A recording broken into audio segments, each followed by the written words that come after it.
I don't think we should be thinking of emails as newsletters anymore. I would think of emails as conversation starters.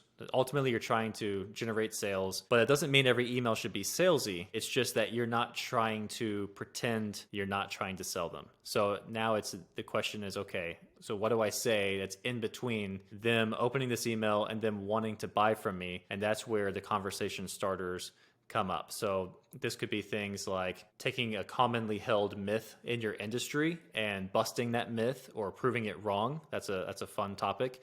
It could be educating them on something related to your product or service. It could be taking every single day. There's a made up holiday, like National Puppy Day or whatever. Every single day there's one. So once a month you could choose one of those and kind of, if it's relevant to your business, you can jump on that, and that's just a fun conversation starter that then leads into what you really want to talk about.